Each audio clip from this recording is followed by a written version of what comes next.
너무 잘한다는 것이 우리에게 말씀을 듣지 않아도 그 감흥을 새롭게 이렇게 불러일으킬 수도 있지만 한편 좀 교만하게 만들기도 하고 하나님의 말씀이 거음이 되기 전에 칼집에서 빼지도 못하는 그런 좀 안타까운 일을 만들기도 합니다. 이 말씀이 우리에게 거음이 되기 위해서는 말씀을 잘 안다고 할 것이 아니라 자세히 읽어야 되겠죠. 깊이 들여야 할 것이고.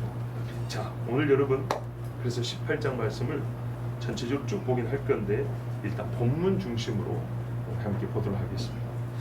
그러나 먼저 1절 한번 보십시오. 18장 1절을 보시면 많은 날이 지나고 잘 아시는데 3년이 지났죠. 제 3년에 여호와의 말씀이 엘리야에게 임하여 이르시되 너는 가서 아합에게 보이라 내가 비를 지면에 내리리라. 3년간 무서운 기근이 있었습니다. 지금 6개월 코로나니까 죽겠죠. 3년 동안 비가 없다고 생각해 보세요. 이보다 훨씬 어수선하고 무섭고 삭막하고 정말 잔인한 시대가 됐다고. 우리 이제는 상상도 제법 현실적으로 할 수 있게 되었습니다. 이제 하나님께서 이 땅이 다 죽어갈 때 비를 내려주시기로 작정하셨습니다. 비를 내리시는 분은 하나님이시고 안 내리시는 분도 하나님이십니다. 가서 아합에게 보이라 그리하면 내가 땅에 비를 내리리라. 여러분 그냥 비를 주시지 않고 아합에게 엘리야를 보냅니다. 아합과 엘리야 사이에 해결해야 될 문제, 비가 내리기 위하여 먼저 해야 될 일이 있다 이 말입니다. 그것이 이루어진 때 하나님이 비를 주시겠다는 뜻입니다. 또 비를 주실 때에는 조금 각도를 바꿔서요. 비를 주실 때에는 비를 주시려고 할 때에는 그 때에 맞게 하나님이 하실 일이 있어요. 이건 아합에게 하신 일이 조건이 돼서 비가 내리는 것뿐만 아니라 언제라도 하나님이 땅에 비를 주실 때는 동반하여 있어야 되는 일이 있는 거예요. 아시겠죠? 꼭 어렵습니까? 아니죠? 예, 동반하여 할 일 그것이 있어야 되기 때문에 하나님께서 비를 주십니다. 여러분 주의하셔야 됩니다. 고생의 날이 길면 고생의 끝이 가까웠다고 생각하면서 막연하게 희망에 우리가 사로잡히는 경우가 있습니다. 그렇지 않습니다. 하나님은 반드시 목적하신 바를 이루십니다. 그게 있습니다. 사마리아로 갔습니다. 그랬더니 마침 아합이 그의 충신 중에 한 사람인 오바댜와 함께 물샘을 찾아가는데 뭐라고 하면 물 근원을 찾는다 했습니다. 물이 있다는 말인가 없다는 말인가? 없다는 뜻이죠. 그래서 왕이 친히 신하 중 한 사람을 데리고 와서 두 패로 나누어서 물 근원을 찾아다닐 정도가 되었습니다. 그러니까 왕이니까 물 가져와라 이러면 될 것인데 그것이 아니라 물의 뿌리를 찾으러 갈 정도로 심각한 상황입니다. 사람들이 다 죽게 생겼습니다. 그때 아합에게 보이려고 가는데 엘리야가 아합을 먼저 만난 게 아니라 오바댜를 만납니다. 그래서 이 오바댜가 먼저 엘리야를 알아봅니다. 어떻게 알아봤죠? 생긴 게 엘리야잖아요. 그래서 엘리야 선지자요 주여 이렇게 존칭을 씁니다. 그랬더니 엘리야가 너희 주인 아합에게 내가 좀 보잔다고 해라. 그러니까 오바댜가 하는 말이 선지자요 당신이 나에게 이렇게 말한 다음에 하나님의 영이 당신 데리고 가버리면 나중에 아합이 헛걸음질하면 지금 아합이 완전 분기탱천에 있는데 나를 죽일 겁니다. 근데 이 오바댜를 하나님이 뭐라고 3절에 설명하면 여호와를 크게 두려워하는 자가 이렇게 되어 있습니다. 이세벨이 선지자를 잡아 죽이려 할 때 100명을 숨겨서 50명씩 굴에 넣어서 먹여 살린 사람이 오바댜입니다. 대단한 사람이죠. 정말 대단한 사람. 그래서 오바댜가 엘리야에게 말합니다. 설명을 안 해놓고도 다 아시지 않습니까? 내가 어떤 일을 했는지. 그래서 엘리야가 뭐냐면 그래 내가 반드시 아합을 만나리라 약속을 해줍니다. 그래서 오바댜가 아합에게 가서 지금 저기에 엘리야가 있으니까 가서 봅시다. 당신을 기다립니다. 그래서 아합하고 오바댜가 엘리야 있는 곳으로 옵니다. 자, 그 이야기 어디 있죠? 16절까지 잘 기록이 되어 있죠. 예. 자, 이렇게 해서 아합이 엘리야를 만났는데 보자마자 큰 소리로 이렇게 외칩니다. 이스라엘을 괴롭게 하는 자여 너냐? 이 17절 18절만 갖고 한 6년 전인가 7년 전에 한번 설교한 적이 있어요. 과연 누가 이스라엘을 괴롭게 한 자냐 해서 지금 만약에 제가 2주제로 했으면 상당히 어떤 첨예한 논쟁거리가 됐을 건데 혹시 진영 논리로 설교를 들을 수 있는데 그 전에 옛날에 이 본문을 갖고 설교했던 적이 있는데 과연 누가 나라를 괴롭게 하는지. 아합입니까? 엘리야입니까? 아합이죠. 자, 그런데 아합이 선제 공격을 합니다. 네가 이스라엘을 괴롭게 한 자. 여러분, 왜 괴롭다고 하죠? 기근 때문이다. 기근을 불러일으킨 자가 엘리야라는 거죠. 근데 엘리야는 뭐라고 말합니까? 내가 이스라엘을 괴롭게 한 자가 아니다. 당신과 당신 아버지의 집이다. 뭘 했기 때문이죠? 이는 여호와의 명령을 버렸고 당신이 바알을 따랐다. 이게 이 땅이 괴롭게 된 이유입니다. 여호와의 명령을 버리고 바알을 따른 것, 바알들을 따른 것, 이것이 이 땅에 기근이 임한 이유입니다. 말씀에 기근이 임한 것도 마찬가지입니다. 성경은 말씀을 검이라고 그러잖아요. 여러분, 우리 조금 생각을 해보자고요. 검이 되려면 말씀을 이렇게 들고 다닌다는 것이 아니고요. 말씀이 나에게 착용된 무기가 된다는 얘기입니다. 착용입니다. 말씀을 어느 정도로 읽어야 내가 착용한 검이 되겠습니까? 말씀을 어느 정도나 깊이 알아야 휘두르는 검이 되겠습니까? 장식용이 아닙니다. 분명히 성경이 검이라고 그랬습니다. 그러면 검을 휘두를 정도가 되게 말씀은 내 입에서 휘둘러져야 됩니다. 그 정도 되지 않으면 아무 소용이 없습니다. 자, 하나님의 말씀을 버렸더니, 교회가 하나님의 말씀을 버렸더니 교회가 괴롭게 되는 것이고, 나라가 하나님의 말씀을 버리면 괴롭게 됩니다. 그런데 우리가 찾아야 될 말씀의 정도는 어느 정도냐? 검이 되기까지는 합니다. 왜요? 싸우는 가운데 교회는 서 있기 때문에, 전사로 서 있기 때문에 우리는 버린 말씀을 어느 정도 검으로 휘두를 정도까지 찾아야 된답니다. 부지런히 읽으십시오. 정말로 부지런히 읽으십시오. 자, 이렇게 해서 엘리야가 한마디 하니까, 희한하게도 아합이 엘리야를 죽이고 싶어 했는데 꼼짝을 못합니다. 이걸로 볼 때 우리는 여러 가지 생각할 수 있죠. 아합의 성품이라든지, 적어도 아직까지는 조금 살아있는 양심이라든지, 또는 반대로 말하면 엘리야가 가지고 있는 그 영적 권능에 대하여 생각해 볼 수 있죠. 하여튼 희한한 현상이 벌어졌는데 아합이 엘리야에게 꼼짝을 못하고 그냥 엘리야의 말을 지금 또 순순히 잘 듣습니다. 예를 들어 볼까요? 사람들을 모아서 갈멜산으로 올려보내주세요. 올려보내주세요? 이렇게 안 했겠죠. 올려보내시오. 이랬더니 아합이 이걸 들어줍니다. 그리고 나중에 비가 올 때 병거를 타고 가시오 하니까 갑니다. 엘리야가 바알과 아세라 선지자 850명을 잡아주는데 아합이 그 옆에 있는데도 손을 쓰지 않고 가만둡니다. 이 850명이 어디서 왔냐고 하면은 이세벨의 수하에서 온 사람들입니다. 그런데도 불구하고 엘리야가 850명을 주변 사람들 힘을 동원하여서 죽이는데도 아합은 타치하지 않습니다. 희한한 일입니다. 이때부터 아합은 엘리야에게 고분고분하고 말을 듣습니다. 뭔가 기적이 일어나지도 않았는데. 자, 그건 여러분이 묵상해 보시고요. 자, 이리 해서 엘리야의 요구대로 이세벨의 상에서 먹는, 이거 참 이게 주의하여 기억하십시오. 이세벨의 상에서 먹는 바알과 아세라 선지자 도합 850명이 갈멜산으로 불려 올려지고, 또 이스라엘 모든 백성, 즉 올만한 사람들은 구경하고 싶은 사람, 궁금한 사람, 상관성이 있는 사람들은 다 오라 했더니 갈멜산을 가득 채울 정도로 많은 사람이 몰려들게 됐습니다. 20절을 보십시오. 오늘 본문이죠. 아합이 이스라엘의 모든 자손에게로 사람을 보내 선지자들을 갈멜산으로 모으니라. 아합이 명을 내렸습니다. 엘리야가 원하니까 아합이 왕명을 내려서 사람들을 모아줬습니다. 자, 그냥 분위기에 모인 거 아닙니다. 아합이 다니면서 나를 한판 붙자 이래서는 거 아닙니다. 아합이 말하자면 국가적 종교, 국가 종교하고 대결을 원하였고, 엘리야가 그걸 원하였고 아합이 거기에 응했습니다. 그러니까는 제가 이 부분이 왜 묵상해 볼 필요하냐면, 정말 이전 분위기가 완전 다르거든요. 갑자기 상황이 바뀝니다. 엘리야를 향한 아합의 시선과 심정이 희한하게 이스라엘 괴롭히는 자 너냐 하니까는 내가 아니라 네가 내 아비 집이다 했더니 확 바뀌었단 말입니다.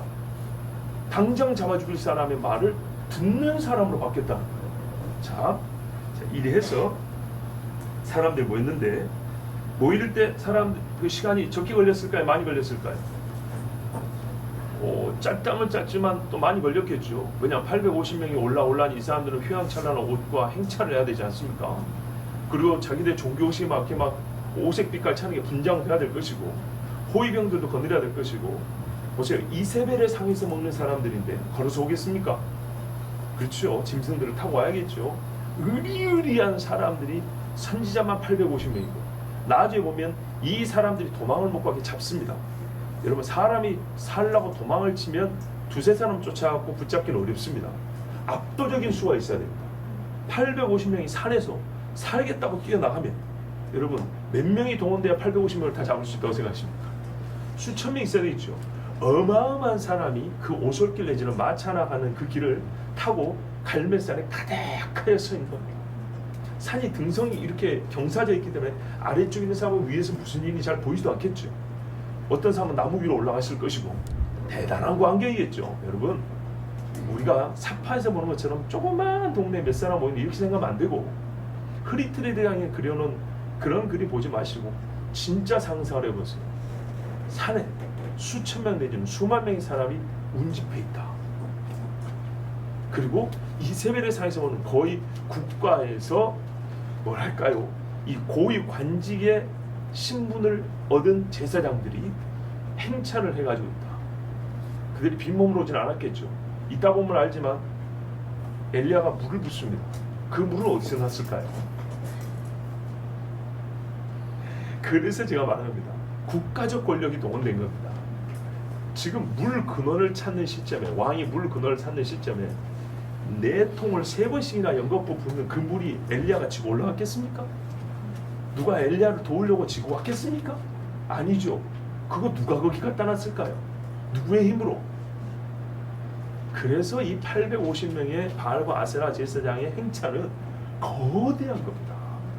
엄청난 사람이 온 겁니다. 수행원, 그들이 먹을 양식, 간이 화장실, 별거 다 싸들고 올라간 겁니다.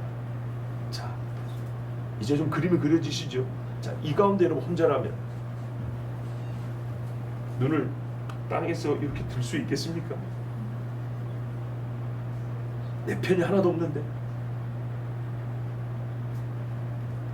갈멜산에서 불이 그냥 떨어진 게 아닙니다. 땅에서 보인 믿음.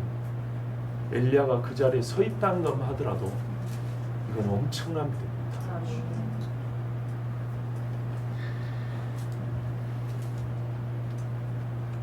칼과 창의 싸움이 아니었습니다. 기근의 원인이 누구에게 있느냐를 가리는 싸움으로서 진짜는 목숨을 내놔야 되는 싸움이었습니다. 이 사람들이 지금 엘리야를 보면 아합의 시선만 그런 게 아니에요. 백성들의 시선도 엘리야 이놈 잡으면 손 좀 보겠다는 사람 한두 명이 아니었습니다. 그런 사람들 앞에 어떤 의미에서는 공식적 대결이 성사됐기 때문에 지금 손을 못 대고 있습니다. 여기에서 이스라엘을 괴롭게 하는 문제로 어쨌든 시작되지 않습니까? 여기서 지면 그 사람이 이스라엘을 괴롭게 하는 자입니다. 3년 동안의 기근, 정말 사람들이 무릎 뜯어 죽여버릴 겁니다. 그 가운데 엘리야가 섰습니다. 누가 나와서 오늘의 대결이 누구와 누구의 대결이고 무엇을 가리고자 하는 대결인지 공식적으로 대회 시작을 알리는 멘트를 하지 않았습니다. 그래서 홍코나 청코나 소개하지 않았습니다. 사실 뭐 말 안 해도 다 알고 있었습니다. 근데 엘리야가 나섰습니다. 오늘 이 일이 있게 한 뭡니까? 요즘 우리 시험은 주최 측 주관자님은 엘리야가 나서서 소개를 하지 않고 배심원이라 할 수 있는 백성들에게 사전 결정을 요청했습니다. 판단. 왜 이게 가능하냐면 그들은 이미 이스라엘로 불리는 사람들이기 때문입니다. 여기서 결정을 내려면 보다 좋았겠죠. 그래서 엘리야가 말합니다. 여호와가 만일 하나님이면 그를 따르고 바알이 만일 하나님이면 그를 따를지니라. 여러분, 하나님인 것이 밝혀지면 어찌해야 된다고요? 따라야 하는 겁니다. 완전히 모든 걸 바꿔야 됩니다. 이것이 이 싸움의 최종 목적입니다. 하나님이 이 일을 일으킨 목적입니다. 하나님의 능력만 보이려고 하는 것이 아니고 이 백성으로 따라야 할 자를 다시 정하게 하려 하실 겁니다. 그게 뒤에 보면 또 나옵니다. 자, 엘리야는 이미 결과를 아는 사람으로서 믿음은 증거가 주어지기 전에 믿는 것이죠. 그래서 자기 눈앞에 아직 불이 떨어지지 않지만 이 백성이 당신들도 나와 같은 이스라엘이기 때문에 우리는 항상 엘리야의 성전과 같다는 소리를 좋아하지 않습니까? 그렇기 때문에 당신들 나와 같이 지금 증거가 손에 잡히기 전에 믿음의 증거를 보여라. 결단을 내려라. 그랬지만은 백성들은 어떻겠어요? 머뭇거렸습니다. 계속 머뭇거렸다. 머뭇거림을 없애려는 목적의 말이었는데 백성들이 머뭇거렸기 때문에 이 머뭇거림은 어떻게 해요? 부정적으로 기록될 수밖에 없습니다. 엘리야가 모든 백성에게 가까이 나가야 되되 큰 소리를 했겠죠. 너희가 어느 때까지 둘 사이에서 머뭇하려느냐. 여호와가 만일 하나님이면 그를 따르고 바알이 만일 하나님이면 그를 따를지니라. 하니 백성이 말 한마디도 대답하지 아니하는지라. 이 시대하고 별 차이가 없습니다. 지금은 선택과 결정이 요구되는 시간이었지만 믿음 없는 자들의 태도는 항상 이렇습니다. 나름의 이유가 있습니다. 우리 번역은 이 사람들의 모습, 태도를 표현하지 하나의 의태어입니다. 이렇게 머뭇거리고. 그렇죠? 그러면 요구사항은 뭐였냐면 이리 갈까 저리 갈까를 이렇게 묘사하는 것처럼 이쪽이든 저쪽이든 선택하라는 거죠. 근데 이 선택은 말이죠. 단순한 위치를 말하는 게 아니에요. 영어 번역을 보니까 주이시 바이블이 있어요. 이 예수 믿는 유대인들에게 권위 있는 성경. 거기는 뭐냐면 포지션이라고 되어 있어요. 킹 제임스는 오피니언이라고 되어 있어요. 무슨 말입니까? 위치 선택, 입장의 표명을 말하는 겁니다. 그러니까는 분명한 이유를 갖고 있고 목적 있는 위치 선택을 말하는 겁니다. 나는 이 목적 있고 이 이유 때문에 이 자리를 고수하겠다. 나는 이러한 의의가 있고 이러한 믿음이 있기 때문에 나는 이 사람의 입장과 같이 하겠다. 이런 뜻에서 당신들의 자리를 택하라 이렇게 말씀합니다. 지금 여기에 하나님 팻말이 붙은 땅이 있고 저기 바알의 이름표가 붙은 땅이 있는 것은 아닙니다. 그렇죠? 엘리야가 세는 쪽으로 오라는 말도 아닙니다. 여러분 이 좁은 땅에서 그 많은 사람이 어떻게 이렇게 OS 퀴즈장처럼 옮겨가겠어요? 그런 말은 아닙니다. 누군가는 몇 걸음을 움직여서 자기의 마음을 표현할 수도 있지만은 수많은 사람이 단체로 움직일 만한 공간은 없습니다. 믿음의 대성을 결정하고 주권자로 고백하는 입술의 열매를 보이라는 겁니다. 지금 여기는 전부 다 말의 문제입니다. 그렇죠? 엘리야가 말할 때 그렇소 여호와가 하나님이요 이렇게 말하면 선택이 되는 겁니다. 머뭇거리지 않은 겁니다. 그러나 이 사람들의 얼굴을 보니까 돌고 있는 힘없는 눈동자들 뿐입니다. 마음이 결정이 안 됐다는 겁니다.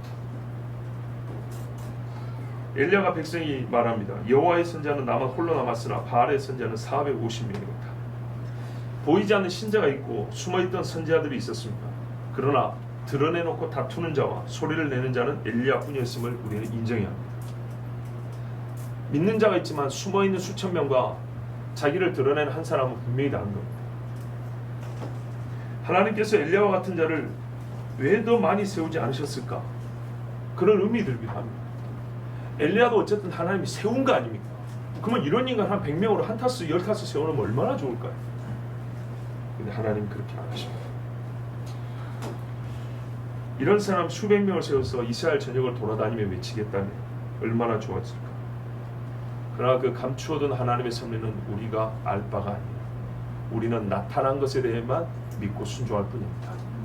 신명기 29장 29절에 감추어진 일은 우리 하나님 여호와께 속하였거니와 나타난 일은 영원히 우리와 우리 자손에게 속하였나니 이는 우리에게 이 율법의 모든 말씀을 행하게 하심이라 그랬습니다. 보이는 것에 만족하고 그러니까 주신 하나님의 말씀에 만족하고 행하는 것 이것이 옳습니다. 모든 것을 보여준다고 해서 다 행하지는 않습니다. 자, 엘리야가 이렇게 말할 때 백성들도 뭔가 양심이 좀 갇혀 있었는 거예요. 이래서 엘리야가 제안을 합니다. 실제적인 대결이지 아닙니다. 자, 송아지 2마리를 준비해서 이것도 가만 보면 본인이 가져온 거 아니에요. 네. 국가 예산이겠죠.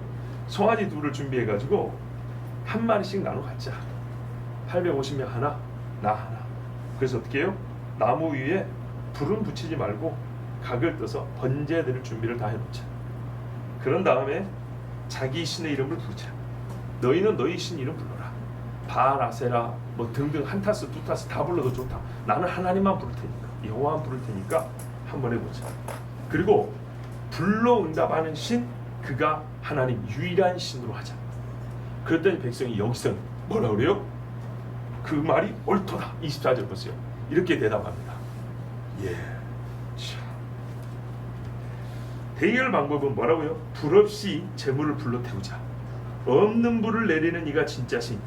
유일한 신이다. 백성들이 그 말이 옳도다고 확증의 방식에는 크게 동의했습니다.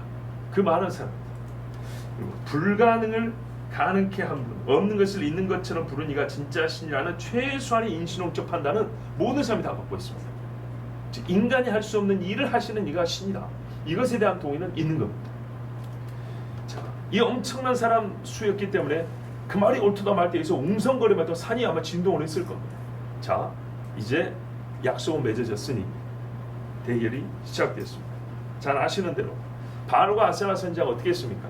아침에 뭐 했는데 정오, 낮이 지날 때까지 뛰고 춤추고 노래하고 나중에는 몸을 상해하기까지 별짓을 다 했죠. 그런데 일이 안 일어났습니다. 아무 일도 없었습니다. 그랬더니 엘리야가 뭐라 그래요? 자는가 보다. 미안하다만 똥 싸러 갔나 보다. 이런 식으로 놀렸습니다. 그런데요, 아무 응답이 없었기 때문에 이 사람들이 엘리야에게 대답을 못했습니다. 재밌지요? 참, 살면서 이런 일 한번 경험해봤으면 좋겠어요. 자기를 죽이려고 하는 사람들 앞에서 조롱할 수 있을 정도. 그래서 어떻게 했습니까? 됐다 그랬죠.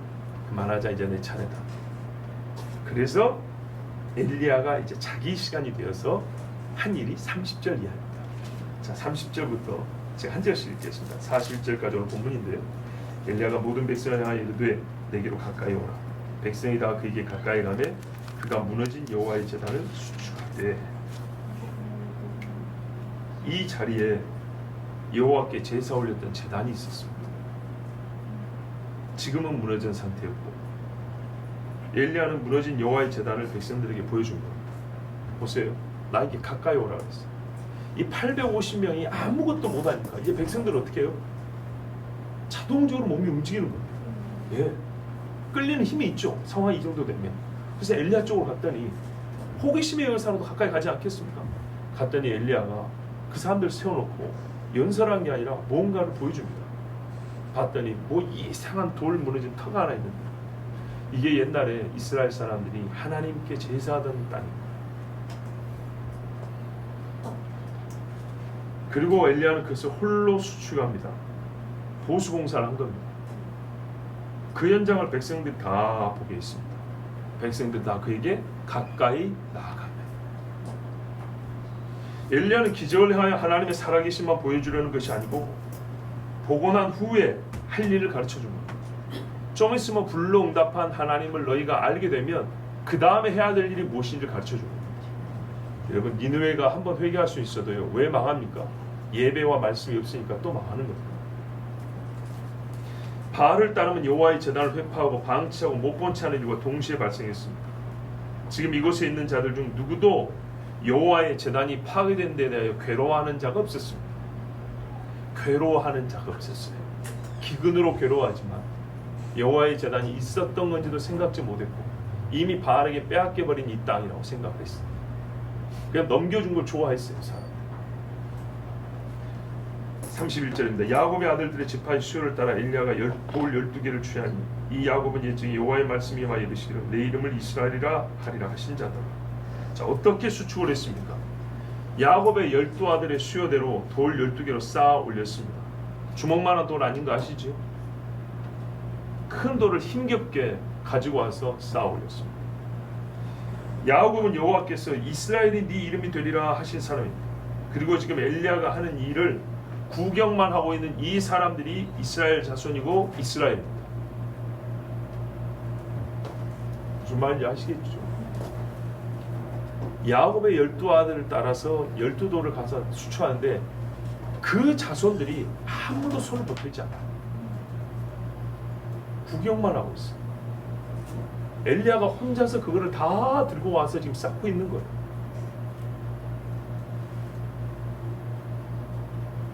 이 사람들은 이스라엘 됨을 버렸습니다. 그 힘을 주신 이스라엘의 하나님 여호와를 버렸으니 스스로 나는 이스라엘이 아니요라고 한 것과 같습니다. 여호와의 제단을 버리고도 어떤 사람이 나는 아직도 이스라엘이라 말할 수 있겠습니까? 오늘도 우리 아까 소식을 들었는데요. 저희 고향에 제가 지난주에는 조금 미심쩍었는데 이번 주에 확인이 됐어요. 우리 고향 가보신 분들이 대부분이잖아요. 큰 교회 있죠. 제일 큰 교회. 오늘도 예배가 없었다. 오늘도 주일 낮 예배를 안 드렸대요. 일주일 내내 예배가 없는 거예요. 이번 주에 일주일 내내 예배가 없고 저번 주에 일주일 내내 예배가 없고 아마 다음 주도 그리 갈 수도 있겠죠. 한 번이라도 여러분 시골 사람들의 신앙, 우리가 막연하게 낭만적으로 생각하는 시골 사람의 신앙에서 단 한 번 주일이라도 빠진다는 게 이게 용납이 됩니까? 서울의 70대 노인도 한 번 주일을 빠질 수가 없어서 가방을 챙겨두고 습관적으로도 교회를 향해 났었는데 더 놀라운 것은 우는 사람이 없습니다. 같이 믿는 사람들끼리도 전화하고 옆에 교회들을 갈 수 있잖아요. 우는 적 없어요. 그러면서도 뭐라 할까요? 우리는 교인이라 하겠죠. 우리는 그리스도인이라 하겠죠. 엘리야가 혼자 돌을 들고 와서 여호와의 제단을 수출하는데 뭐 하려고? 하나님께 제사하려고. 그렇게 하는데 아무것도 안 해서 수천 명이 구경만 하면서 물어보면 뭐라 했어요? 나는 이스라엘을 하겠죠. 교회됨을 버리고 나서 구찬 이론을 새로 만들어서 교회론을 새로 만든 다음에 그래도 우리는 교회다. 이런 사람들이 나타나지 않기를 기도하십시오.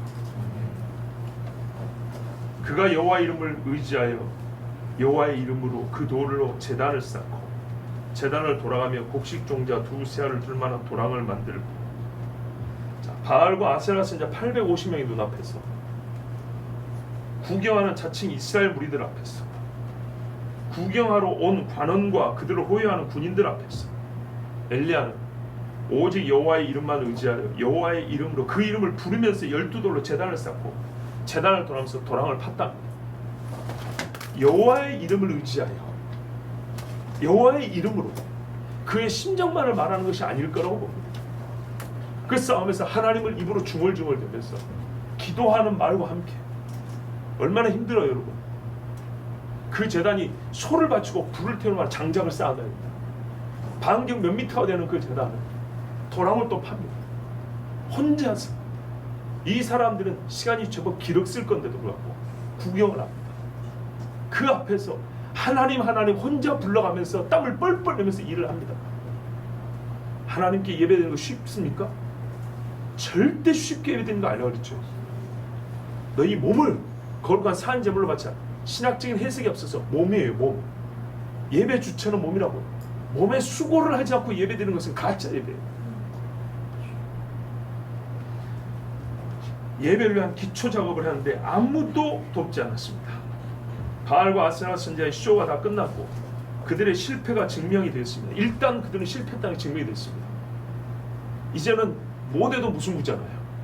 그런데 아무도 엘리야를 돕지 않았습니다.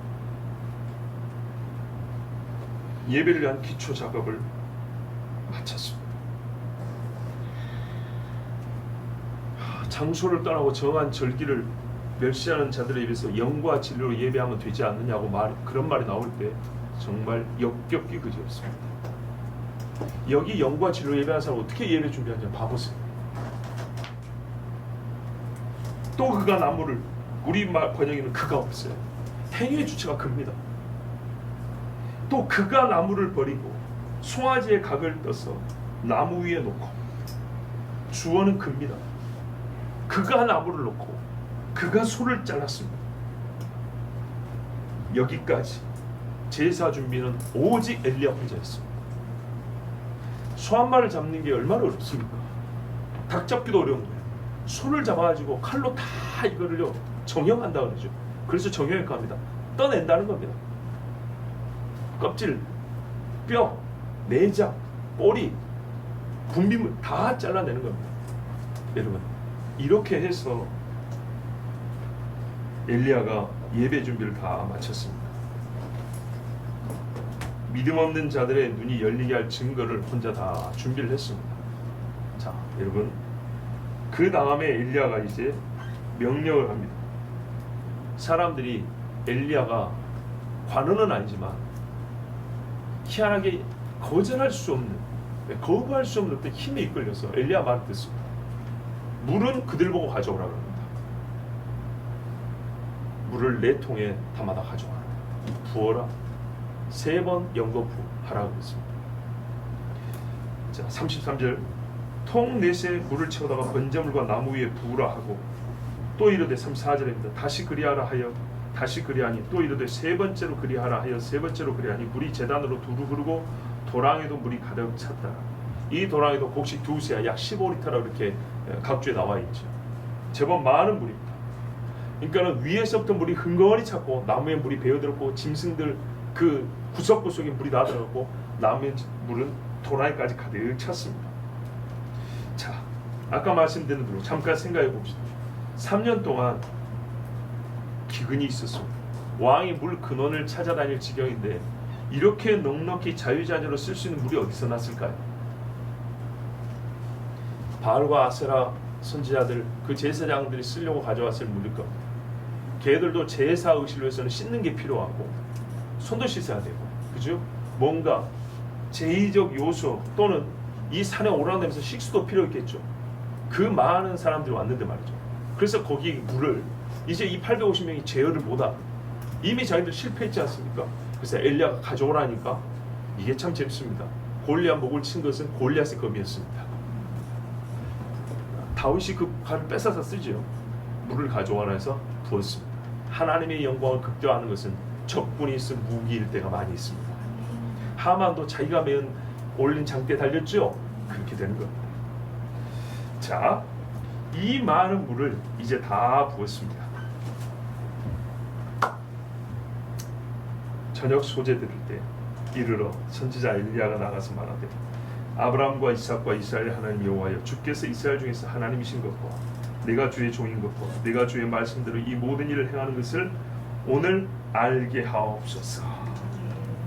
저녁 소재 드릴 때 준비 시간이 그만큼 걸렸기도 했겠지만 정해진 약속의 시간을 맞춰 엘리야는 하나님께 예배를 시작하였습니다. 꼭 들어만다고 하기는 어렵지만 옛적 조상들과 같이 저녁에 저녁 예배를 드리니 좋습니다. 저희 시골 교회는 이 시간에 예배 드리고 있습니다. 거기는 아직 항상 저녁 예배입니다. 어떻게 이 정해진 시간에 맞춰 하나님 앞에 예배를 시작했냐? 기도로 시작했습니다. 아브라함과 이삭과 야곱의 하나님, 이스라엘 하나님 여호와여, 조상의 이름으로 여호와를 부르습니다. 듣는 이들이 양심의 자극을 받을 수밖에 없습니다. 엘리야의 기도는 3가지 간구를 담고 있습니다. 이미 하나님께서 원하시겠던 계획하신 일이지만 보십시오. 첫 번째, 주께서 이스라엘 중에서 하나님이신 것을 알게 하옵소서. 지금까지 이 일이 중단된 적은 없습니다. 하나님은 항상 자기를 나타내셨어요. 이 기근도 하나님이 이스라엘의 하나님의 증거입니다. 그렇다면 이스라엘의 하나님 앞에 이스라엘은 현재 반역자들입니다. 내가 주의 종인 것, 엘리야를 통하여 하나님께서 하신 말씀이 다 이루어졌습니다. 앞으로도 그렇게 될 겁니다. 지금 여기서 엘리야가 하나님의 종인가 인정되면 이후로도 이스라엘 사람은 엘리야의 말을 듣고 영적 회개의 돌이킴의 가능성이 열리는 겁니다. 3번째, 내가 주의 말씀대로 이 모든 일을 행하는 것. 이스라엘을 괴롭히는 자가 엘리야가 아닌 것이 드러났습니다. 이제 벌써 반쯤은 드러난 셈이죠. 오늘의 대결도 하나님께서 명하신 것으로 백성은 이 3가지가 확인되는 대로 이제 행위를 고쳐야 합니다. 자, 이스라엘을 괴롭게 한 자가 엘리야인 줄 알았어요. 그런데 보니까 결국에는 여기서 엘리야가 승리하면 무슨 말이 되죠?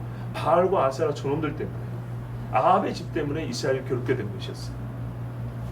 이것을 알게 되고 그에 따라 이스라엘은 자기 행위를 고쳐야 됩니다. 오늘 알게 하옵소서. 여러분, 우리가 적어도 국가적 위기라면 이런 기도를 해야 되지 않겠습니까? 우리 교회 그래서 감사합니다. 정말 영적으로 깨어있는 기도를 할 수 있다는 것은 하나님 주신 복 중의 복입니다. 여호와여 내게 응답하옵소서, 내게 응답하옵소서. 사실 지금 이 소리만 좀 터져나와도 될 것 같은 큰 소리로 이거 지금 읽어야 될 말씀입니다. 우리가 같이 큰 소리로 목이 터져야 해요. 이거 조용조용한 기도가 아닙니다. 산이 쩌렁쩌렁 울리도록 한 기도입니다. 사실은 그렇게 읽고 싶은데 그래야지 못한 게 얼마나 답답하지만 확신에 찬 기도 여러분 하고 싶죠. 여호와여 내게 응답하옵소서, 내게 응답하옵소서. 여러분 주님이 이미 명하신 일이고 허락하신 일도 우리가 이렇게 간구해야 합니다. 이 백성에게 주 여호와는 하나님이신 것과 주는 그들의 마음을 되돌이키심을 알게 하옵소서 하며 이것이라니까요. 그냥 대결하라는 게 아니라 하나님의 권능을 보여주셔서 여호와만 유일하신 신인 것을 알게 하시고 그가 이스라엘을 돌이키신 것, 이미 그 일을 시작하셨던 것을 알게 하옵소서. 저하는 자들의 마지막 벽돌까지 다 무너뜨려 주십시오. 이게 엘리야의 기도입니다. 여러분 우리가 가장 크게 구하는 것이 무엇입니까? 이 땅에 하나님의 종들이 지금 무엇을 구합니까? 엘리야가요 비를 주시옵소서 먼저 구하지 않았어요. 근데 안타깝게도 제가 몇 교회를 다녀봤는데 말로는 우리가 회개해야 됩니다 하지만 회개 기도는 안 하고 코로나를 그냥 없애 주시옵소서를 중심에 놓고 기도를 해요. 그것에 모든 성도들이 아멘해요. 안타까운 일이 하나 있었어요. 뭐냐면 어떤 장로님이 오셔서 기도를 하는데 코로나를 빨리 하나님 걷어주실 때는 교인들도 아멘하고 여기 앉아있던 목사님도 아멘을 크게 하더라고요. 근데 바로 뒤에서 바로 그 뒤를 이어서 뭐라 하면 이 장로님이 저 북녘에 아직도 신앙의 자유를 얻지 못하고 수용소에 갇혀있는 우리 믿음의 형제들이 있습니다. 하나님 그들에게 속히 자유를 허락하여 주시고 우리에게 하나님 그들과 함께 예배할 수 있는 시간을 허락해 주세요. 이렇게 기도했어요. 사실 이런 기도는 우리가 장로님들의 기도에서 많이 들을 수 있는 기도였어요. 그렇죠? 아니 거의 매일 듣는 기도였어요. 그런데 목사님 아멘 안 해요.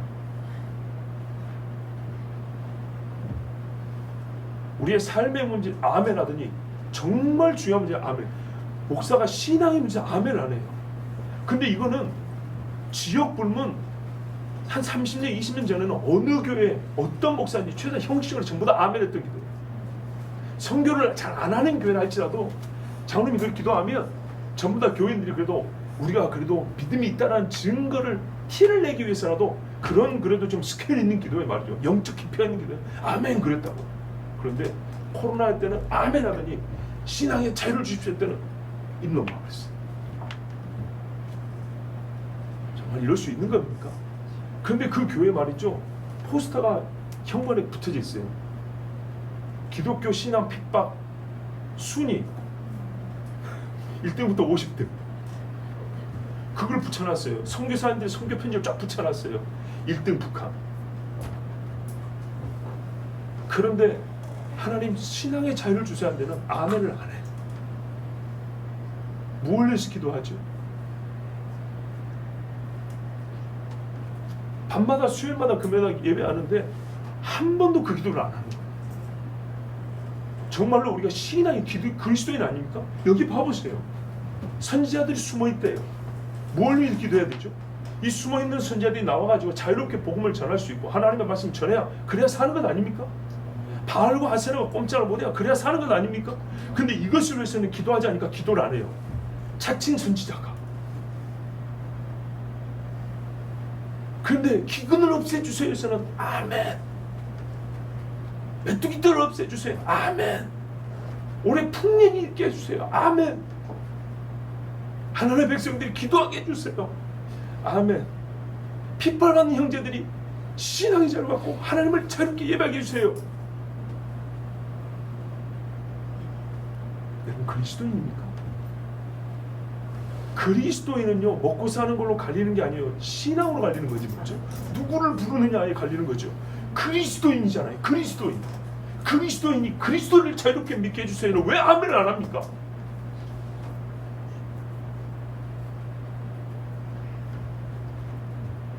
진짜 해야 될 기도는 그래서 이거였어요.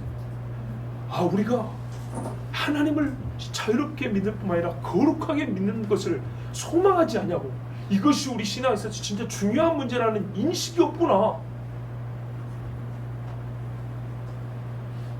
엘리야가 기도한 것은 기근을 없애주세요, 그것이 아니었습니다. 이 백성이 하나님께로 마음을 돌이켜야 됩니다. 여호와께서는 마음을 돌이키시려고 지금 일하고 계시는 거예요. 마음을 돌이키신 하나님인 것을 알게 없어서 이렇게 이들이 다 이렇게 쩌렁쩌렁 기도를 했어요. 엘리야의 심령을 달라고 기도하죠. 우리 엘리야의 심령을 달라고 기도할 때 정말 안타까워요. 그의 기적을 행하는 능력을 달라고 하는 경우가 많은 거예요. 기적이면 멋지죠. 그렇죠? 멋지죠. 유명해지죠. 우러러보죠. 엘리야의 심령이 기적이 있습니까? 이와 같은 기도에 있는 겁니다. 간구에 있습니다. 간구에. 엘리야의 심령이 있는 사람은 이렇게 간구를 하는데 엘리야의 심령이 없는 사람은 이렇게 간구를 안 해요. 멋들어지게 보이려고 엘리야의 심령을 구합니까? 이에 여호와의 불이 내렸어. 기도하니까 마가의 다락방에 120명에게 불이 내렸대요. 여러분은 한번 묻겠습니다. 예루살렘 교회가 어디에 소재있다고 생각하십니까? 주소가 어디라고 생각하세요?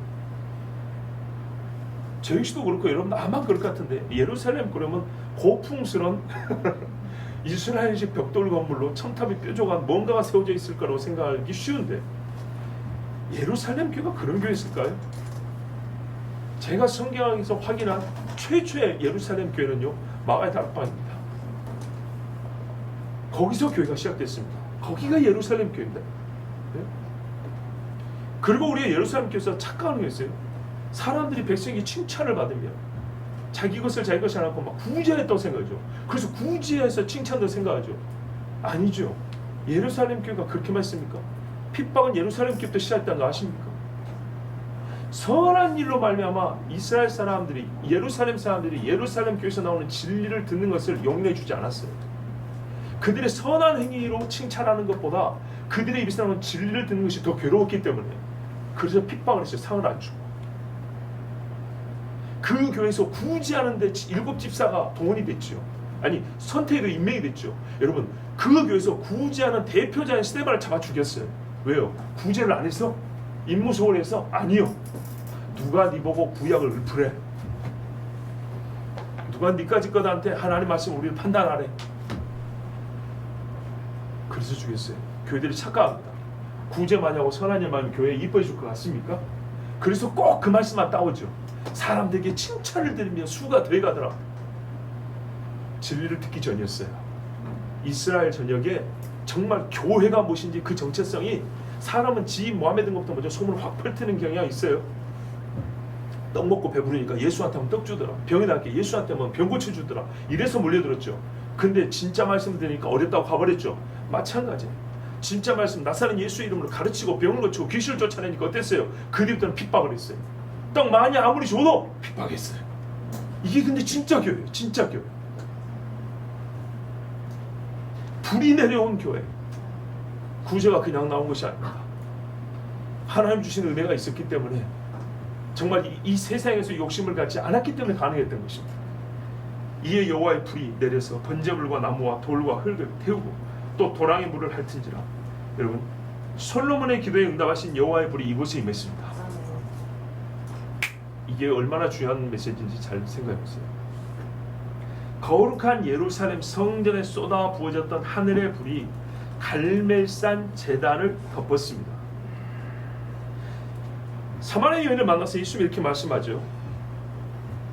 예루살렘도 아니고 사마리아고 뭐 그리심 사이들, 사마리아도 아니고 하나님은 영과 진리로 예배하는 자를 찾으시나요?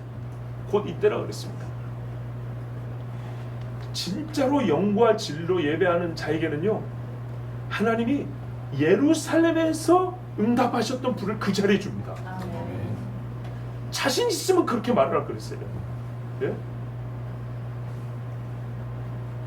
정말 이때 자리도 안 지키고 시간도 안 지키고 제 멋대로 하면서 아무렇게나 하면서 예배 안 드리는 사람들이 자기를 변명한답시고 장소가 중요한 게 아니고 영과 진리로 예배해야 된다. 그러니까 내가 그 맥락에서 뭐예요? 예루살렘이 그리 중요하다 않다 이거 아닙니까? 한마디로. 예? 예루살렘 가면 하나님이 기계적으로 예배를 받냐? 그게 아니잖아요. 사람이 정해놓은 그리심산에 가면 거기서 하나님 예배가 그거 아니잖아요. 그런데요, 어디든지 진짜로 영과 진리로 예배하면 그리스도의 영이 있으면 하나님이 그 예배 받으신다잖아요. 그걸 찾는다잖아요. 쉽게 그런 말 아닙니까? 그런데요, 여기 증거가 있잖아요. 갈멜산에서 바알과 아세라를 섬기는 그 자리 그 옆에 그쪽에서 말이죠, 제단 쌓고 짐승 잡았는데 여기 하나님이 불을 내려버렸어요. 이 불을 어디서 봤어요? 시내산에서 봤어요. 이 불을 어디서 봤어요? 예루살렘에 봤어요. 삼손의 부모가 제사 드렸을 때 하나님의 불을 내리신 거기서 봤어요. 그죠? 자, 그 불이 여기 내렸어요. 무슨 말입니까? 여기 예루살렘 아니에요? 예루살렘 저 멀리 있어요.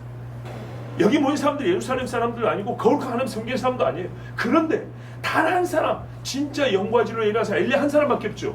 진짜로 영과지로 예배하면 솔로몬이 하나님 앞에 기도하고 하나님의 불로 응답하신 것처럼 시내산에서 모세를 만드신 하나님의 그 불이 여기도 임하는 거예요. 아멘. 영과 진리로 예배하면 된다라고 말하는 사람에게 한번 물어보세요. 네가 지금 서 있는 이 자리가 예루살렘에 내렸던 불과 똑같은 불이 지금 내리게 할 수 있냐? 너는 그런 믿음으로 예배하냐? 자신 있으면 나불거리라 그러세요.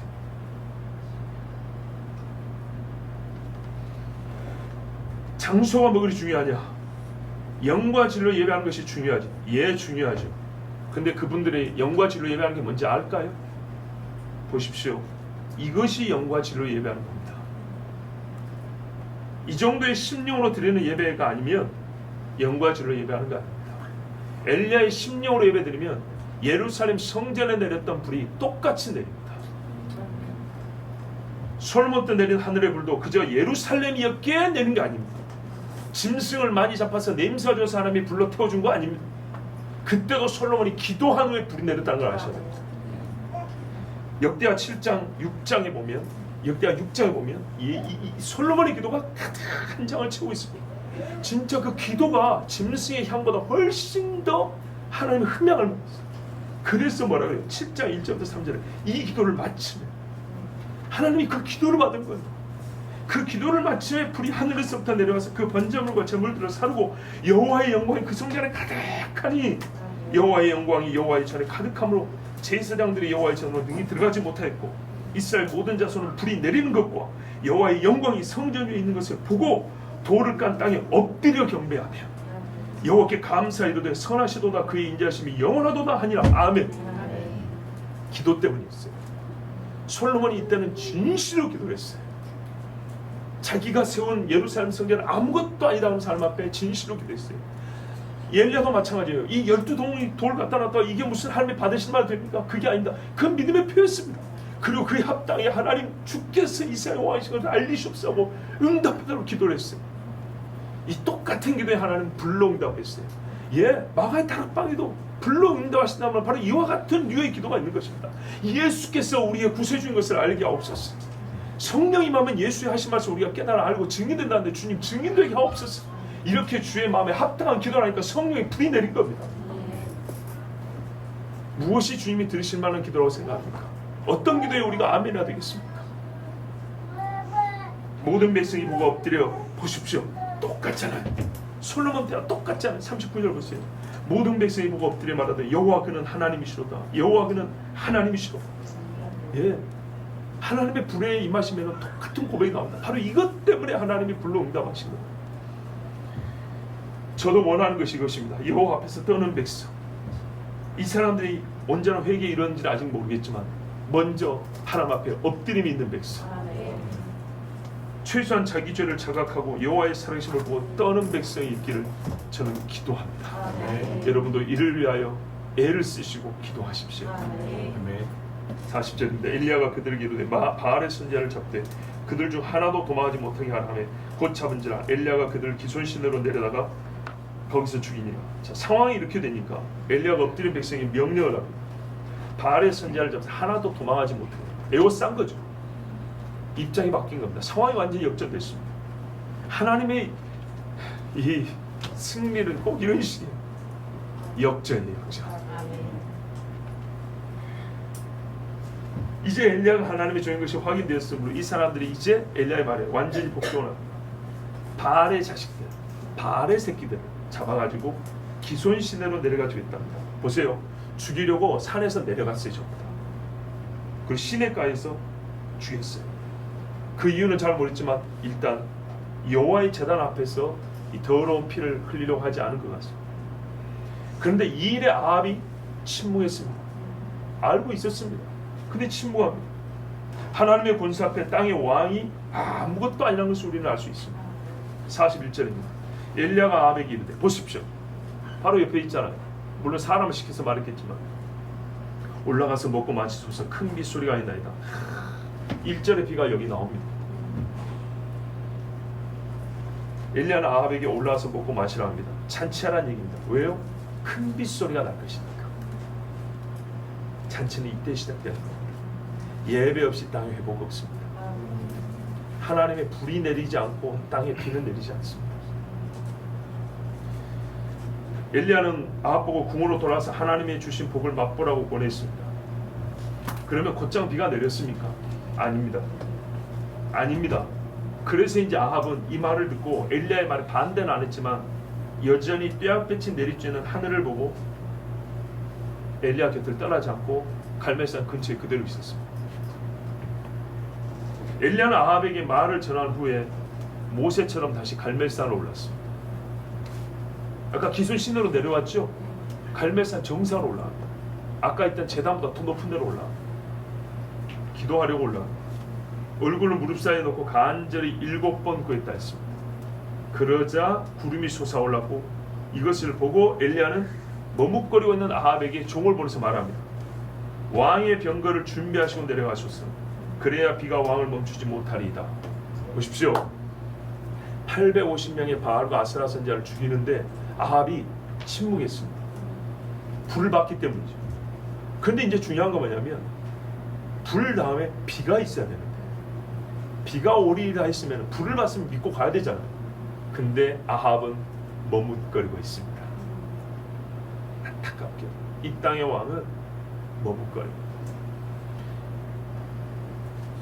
엘리야가 다시 올라가서 기도를 하고 머뭇거리 있는 아합에게 사람을 보냅니다. 가십시오. 먹고 마시고 즐거워하십시오. 비가 있을 겁니다. 그런데요, 아까 가라갈 때 갔으면 좋았는데 좀 늦었습니다. 이제는 큰 물에 잠길 것입니다. 마차를 타고 신속하게 달려가셔야 살 것입니다. 이렇게 엘리야가 아합에게 사람을 보내서 말을 해줍니다. 그제서야 아합은 마차를 타고 이스라엘 자기가 살던 곳으로 막 달려갑니다. 엘리야는 주의 손이 임하여 허리를 동여맨 후에 이스라엘 입구까지 아합을 앞질러 달렸다고 했습니다. 이것에 대해서 제가 깊이 주의하지는 않습니다. 그냥 이게 승리의 퍼레이드입니다. 주의 이름으로 이긴 자를 하나님은 뒤에 두지 않습니다. 이것으로 촉합니다. 여러분, 갈멜산 대결은 기분 좋은 종교 전쟁의 승리로만 인식되어서는 안 됩니다. 이스라엘이 사는 유일한 길이었습니다. 비가 와서 살고 여호와를 경외하는 자가 숨을 쉬게 됨으로 삽니다. 여호와를 경외하는 자들이 바알을 숭배하는 자들을 몰아낼 수 있는 가능성, 유일한 방법을 알려준 대전쟁입니다. 갈멜산에서 불능하신 여호와는 아직 이스라엘을 버리지 않고 떠나지 않으셨음을 보여주셨습니다. 이스라엘 사람들은 모른 지 오래된 사실이지만 여전히 유효한 사실이 하나님은 이스라엘의 하나님, 여호와는 이스라엘의 하나님이라는 사실이었습니다. 그래서 이스라엘이 다시 사는 길을 얻는 것은 하나님께서 자기를 계시해 주시고 권능으로 표적을 보여주시는 것밖에 없었는데 그것을 가능케 하고 하나님의 뜻을 이룬 자가 엘리야였습니다. 36절 37절을 다시 제가 읽겠습니다. 저녁 소재 드릴 때 이르러 선지자 엘리야가 나가서 말하되 아브라함과 이삭과 이스라엘의 하나님 여호와여, 주께서 이스라엘 중에서 하나님이신 것과 내가 주의 종인 것과 내가 주의 말씀대로 이 모든 일을 하는 것을 오늘 알게 하옵소서. 여호와여, 내게 응답하옵소서. 내게 응답하옵소서. 이 백성에게 주 여호와는 하나님이신 것과 주는 그들의 마음을 되돌이키심을 알게 하옵소서. 아멘. 아멘. 이스라엘은 이것을 알아야 했고 불이 내린 이유와 목적도 바로 이것이었습니다.